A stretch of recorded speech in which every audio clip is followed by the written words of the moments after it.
Major funding for these broadcasts has been provided by grants from Madison Realty Capital, New York Community Bank, M&T Bank, AmTrust Title, Ariel Property Advisors, Customers Bank, Capital One Bank, Meridian Capital Group.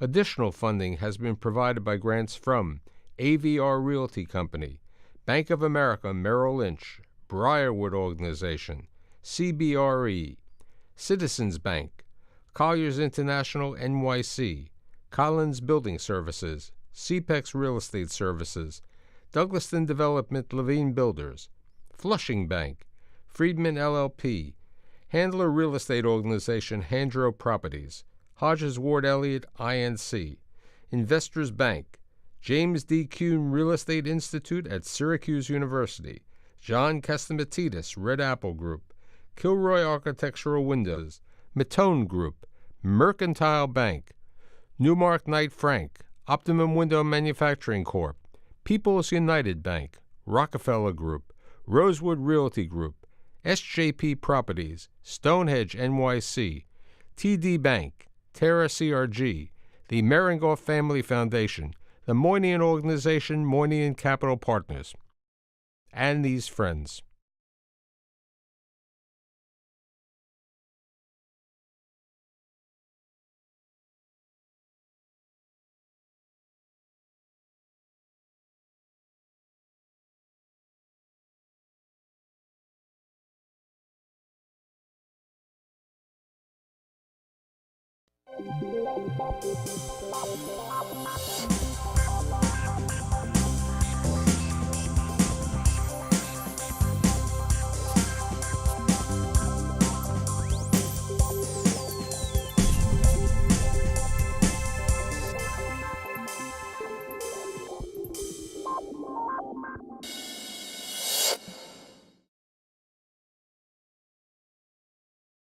It's called Coney Island. It has a Ferris wheel. Okay, it had a cyclone. It still has a cyclone. It had all of these things, but it's growing, it's developing, and there are things that are taking place in Coney Island and the neighborhood section. So today I've assembled these three individuals to talk about what's happening in the marketplace over there in the Coney Island neighborhood. My guests include the infamous John Castamatidis, who is the chairman and the CEO of the Red Apple Group, and building Ocean Dreams? Right on the ocean. Oh, okay. The man who financed Ocean Dreams, who does more than financing Coney Island, Brad Dubeck, who's the market executive for Bank of America Merrill Lynch. And last but not least, Dan McInerney, who is the Senior Vice President, Asset Management at Taconic Investment Partners. So why did you, the man who's in the supermarket business, the energy business, and numerous other businesses, who has developed in other parts of Brooklyn, on Myrtle Avenue and downtown, make a decision to go into Coney Island, where there hasn't been luxury rental housing in probably 30, 40 years? Michael, we bought this beautiful piece of oceanfront properties, and we have a lot more of it. And we built these beautiful twin towers. Almost every apartment has an ocean view. Many of them have balconies. You open up those doors on the balcony and you go out and the sun is shining and you take a deep breath and you fall in love. Are you on the boardwalk or you're past the boardwalk? We are right on the boardwalk, right on the ocean. And you open up those ocean doors, you breathe in the ocean air, you fall in love. It is phenomenal. I wanted to do something that was great. You know, we built some beautiful buildings in Brooklyn. The last one we built is a wow building. You know what a wow building is, Michael? A wow building is when you look at it, you say, wow, I want to live there. So now I'm going to ask you before I ask Dan. I know that you trust Mr. Castamatidis as a borrower, but you still have to have judgment on why you could think that a luxury rental project with approximately close to 1,000 units, John? No, we're going to have 426 units, First come, first serve. I bet we're going to be sold out before we even open the doors. Okay, getting back to 420 units over there, how do you decide that there was a market in Coney Island? Well, first, Mike, I mean, development lending is all about sponsorship, it's all about relationships. We've been developing one with John for a dozen years. I've known John personally for about that length of time. And, you know, when we first lent to John and the bank market embraced John's developments in downtown Brooklyn in Myrtle Avenue, it wasn't the Brooklyn that you saw today or that we have today. And there was a lot of pioneering vision that John had, and he's ultimately been very successful. We participated in that success. When John came to us later with Coney Island, he also had a very interesting vision, understanding there hasn't been, as you noted, any luxury market rate rental projects on the ocean built in Coney Island, certainly in my lifetime. So there's a bit of buying into the vision, but you know, you can underwrite rentals, I think, pretty much anywhere in New York City. It's just the right level of rate. And if you structure it appropriately and if you have the right sponsorship behind you, it's not that far a reach for banks to be able to understand. You know, debt follows equity. Equity's moving into Coney Island. We follow. Let's talk about Taconic. Taconic has really been involved with the Coney Island market probably for the last dozen years. Yep. In different aspects. So what is Taconic doing today in Coney Island? So we purchased the land that we owned in 2005, and originally the thought was more toward market rate housing, but 2008 happened, followed by Sandy, which was a tremendous kind of 1-2 punch to that market. So here we are, 13 years later, and we're in the ground on the first of what will be 3 sites that we're going to develop, which will include 100% affordable housing, but ranging from 40 to 130% of AMI. So certainly a lot of diversity for my audience. Yeah. Listen, would you explain what AMI is and what 40% is and what 100% of AMI is? Yes. So the area median income is the metric they use for the affordable housing lottery and the people that can move into those designated units. The AMI is roughly $100,000 to keep it kind of round numbers. Right. So 100% of AMI would be a household earning $100,000. So at 60%, you're at $60,000. So of the breakdown of the first building, which is what, 400 units? It's about 440 units. How much is it, the 60% of affordable, 80% and 130%? None are over 100. Most of it is 40, 60, and 80 because that's under an ELA program through HPD. So that's going to skew a little more affordable on that first phase. And also the largest project. The other 2 will skew more toward the 60 to 110, 130. Now, under the law, there's a preference given for people who live in that community board anyway right now. So they'll be able to move out of their properties to, if they could qualify for the lottery. Right, there would be some percentage, and I don't know exactly what that 5%. number is across that, but and we've dealt with that on other projects. So yes, there will be a portion of that really set aside for people first come, first served from the community, and then there's typically other set-asides, including municipal employees and things of that nature. Now, as I was saying before in the green room, a couple of years ago, the Shore movie theater, which was originally a Lowe's movie theater, which was built in 1926, which is landmark status, was sold to a hotel development company who's planning to build a 49-room hotel, so you have additional development. Also in Coney Island, you've had the Ford Amphitheater. Right. Okay, you have the Cyclone Park, and you're going to have some retail in your property. Yeah, we're going to total commercial is just under 200,000 square feet. That includes in the first phase about a 65,000 square foot commercial spot for HRA, which is relocating from a nearby facility. They'll be on the first and second floor with Mermaid frontage.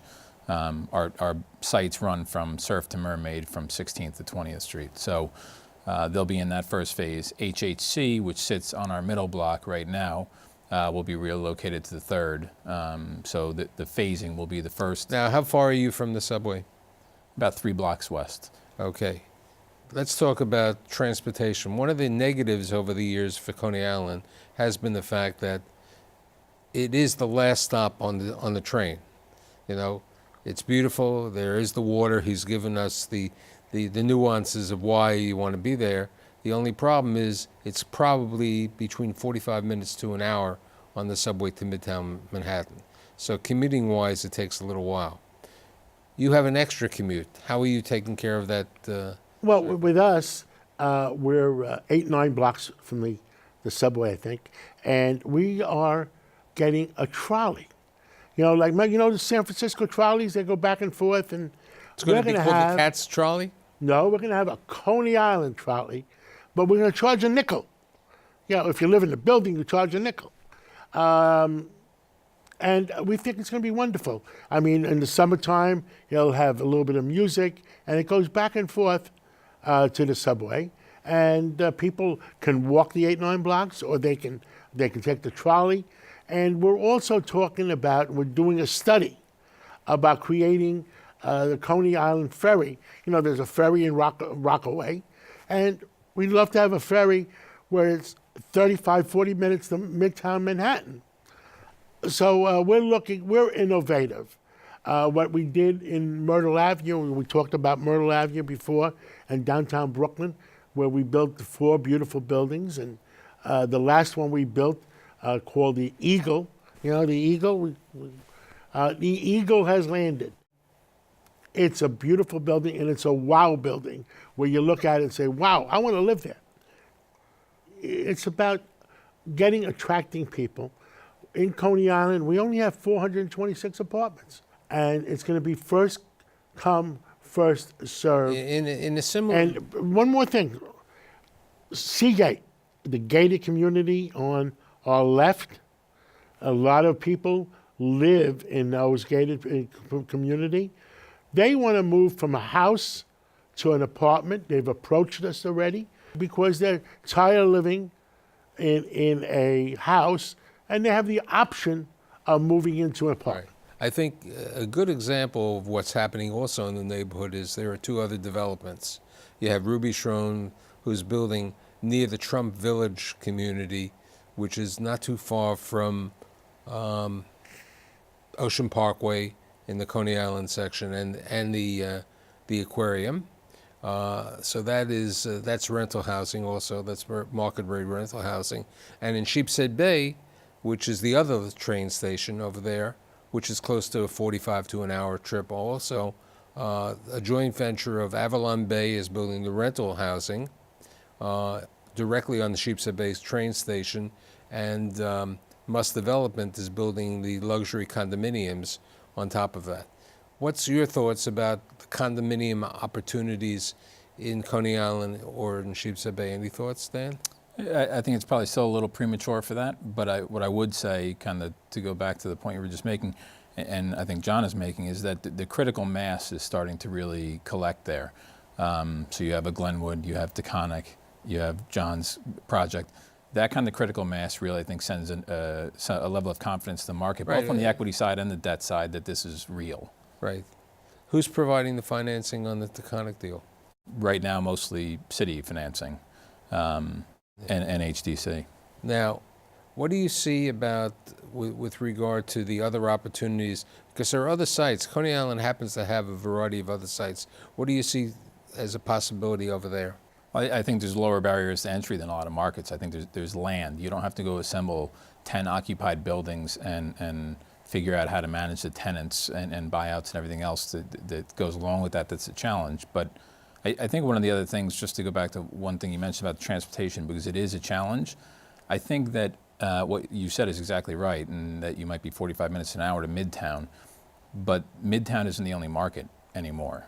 We're building on the Lower East Side with the same partners we're building in Coney Island Class A office buildings that are not that hour commute. So I think as the office market matures and moves to those downtown Brooklyn areas and everything else, there's much more viable employment that isn't an hour away. I mean, look, part of the situation, which maybe for some of your retail, John doesn't have that much retail, John has 20,000 square foot, is that a good example, Montefiore Medical Center, Maimonides Medical Center, which is in Brooklyn, which is stronghold in the Borough Park section, moved into the Must Development's Coney Island property, not Brighton Beach property,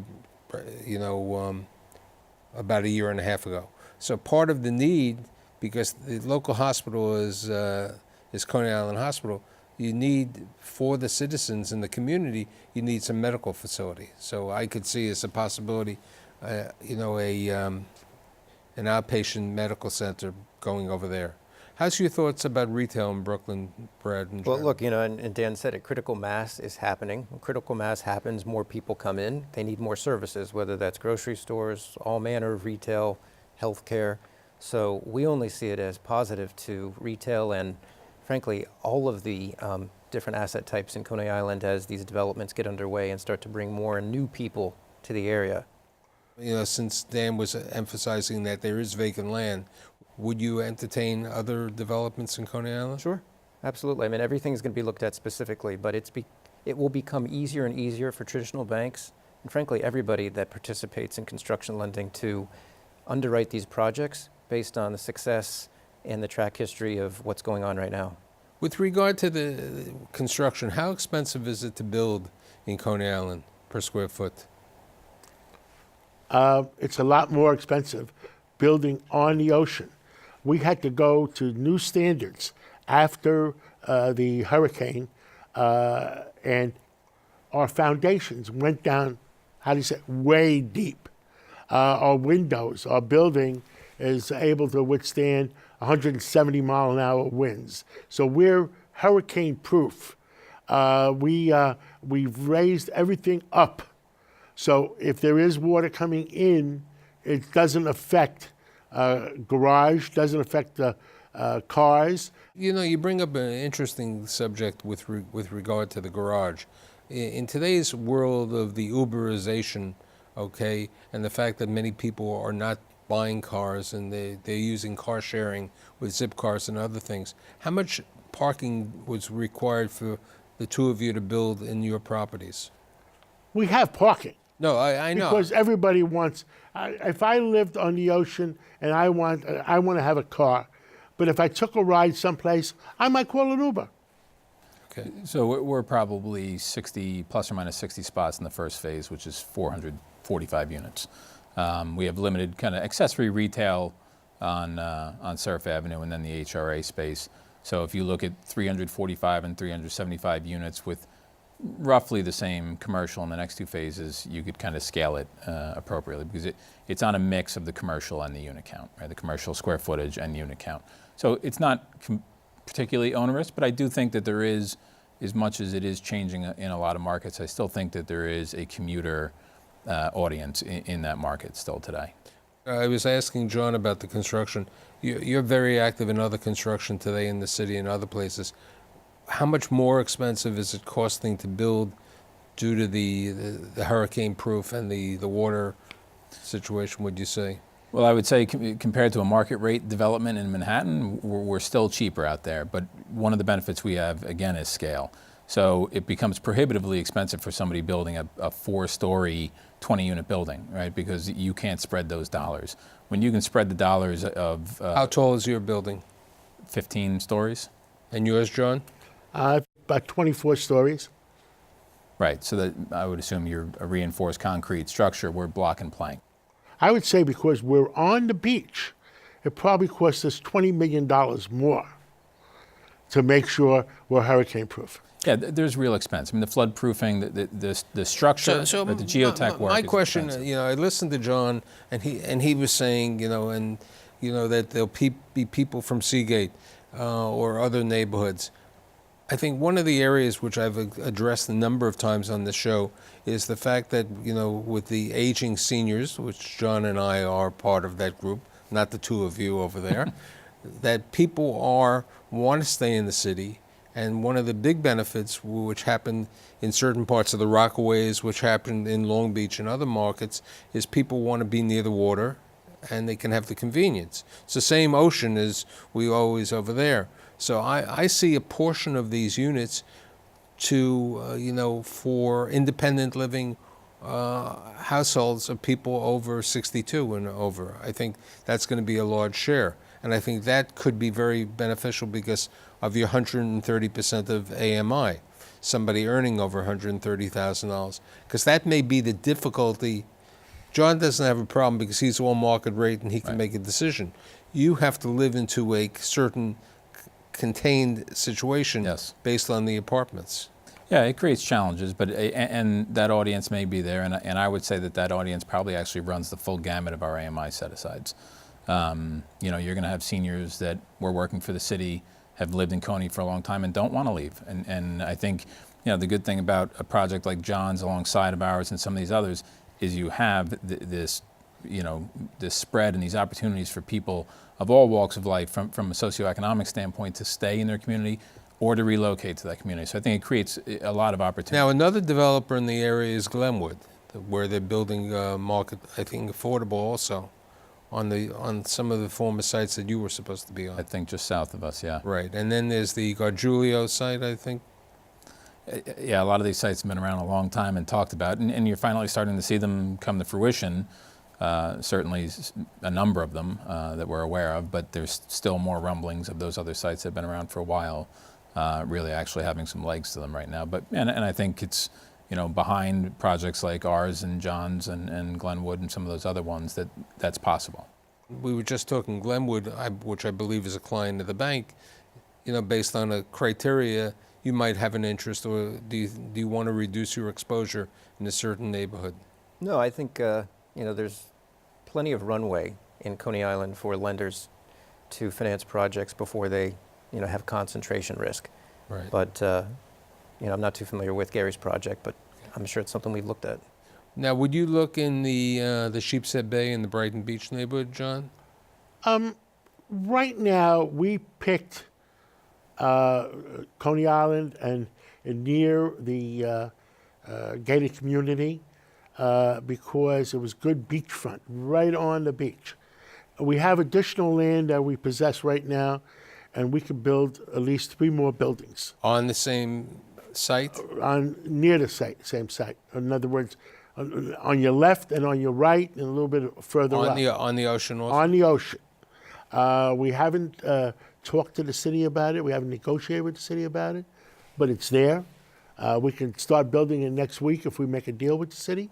What was on the site that you are building right now? One was vacant land as part of our current site when we bought it. The other one had a drug rehabilitation place, and we're going to tear down that building to make sure that the neighborhood improves. Now, do you think, in addition to the John's nickel Trolley. that, you know, there'll be additional, I mean, there are buses also, probably from where you are to the subway station. Yeah, and listen, this is not the first market. I am actually not a New York resident. Don't hate me for that. But I travel an hour to work every day. It's really not that bad. And in the age of technology that we're in, you can be very productive in your commute. Right, and I think what you said, and I think what Brad and everyone else said, is that the companies today, you know, what's happening, a good example is Industry City, which is a different neighborhood, which is probably by car about a 20-minute drive from Coney Island or the Sheepshead Bay area. Right. Is convenient, and many companies are relocating over there. You know, Brooklyn has become gentrified. You know, John grew up in Upper Manhattan. If Brooklyn was a city in itself, it was a city in itself at one time, it'd be the 3rd largest city in the country. It's what 2.6 million, 2.7 million people. That's a lot of people for a borough. Right. Look, and you know what? Even if we're talking about 412 units over here and 1,100 units, eventually, you know, the absorption over there, people have to live. Right. And, you know, you're talking about more affordability in the apartments over there than you'd be in Manhattan. There's a significant distribution over there of reduced rent. So what do you expect your rents to be based on the AMI?